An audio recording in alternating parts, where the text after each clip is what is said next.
Being able to estimate whether your answer is correct or not is a very, very, very useful ability to have.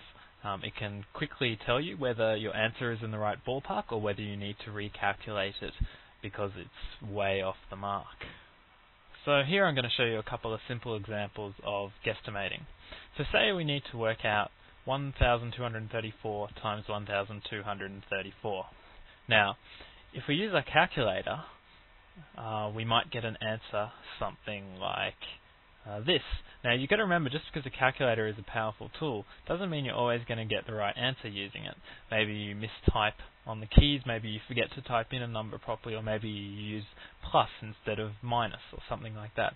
So say we got this answer.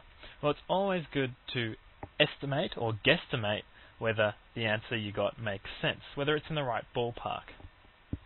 So what you can do is work out what each of the numbers involved in your calculation are approximately equal to. That's what that wiggly equal sign means, approximately equal. So 1,234 is approximately equal to 1,000. So we can rewrite the problem with our approximate numbers in. So 1,000 times 1,000.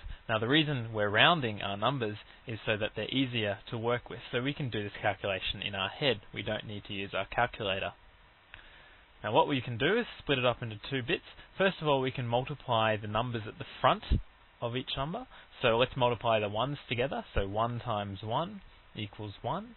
And then let's add up all the zeros. So we've got 3 zeros in the first number and 3 zeros in the second number. So what we can do is put these zeros together. So we've got 3 zeros and another 3 zeros, which makes 6 zeros all up.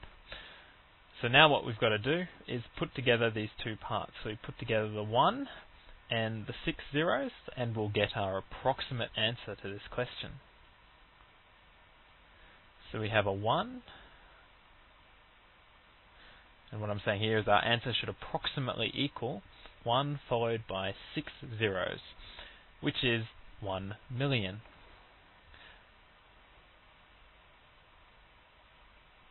Now, the answer we got was, we didn't get 1 million. What we got was 151,782. Now, if you look at our rounding off, we rounded both of our numbers down. So, you'd expect our answer to actually be bigger than our estimated answer of 1 million. So, you'd expect our answer to be bigger than 1 million. Now we got 151,000. Now that's a lot smaller than 1 million. So this probably means we've got the wrong answer. So let's cross this out. Our estimated answer has shown that we've probably done something wrong. So let's use our calculator again and recalculate it. So 1,234 times 1,234. Now let's be extra careful this time, and our answer we get using our calculator should be 1,522,756. Bingo! Well, this is both somewhat close to our estimated answer of 1 million, and it's also larger, which is what we expected our estimated actual answer would be. So this is probably the right answer.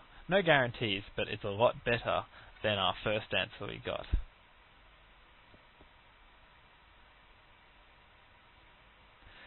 Now, often when a teacher's marking an exam like this and you make a mistake like this, they'll try and work out where you went wrong so they don't deduct all your marks because of a stupid mistake.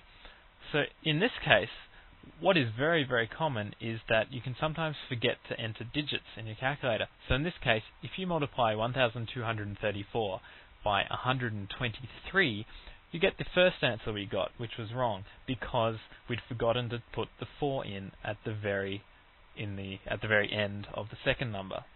So this sort of shows you how easy it is to make these sort of mistakes and why it's very important to estimate your answers.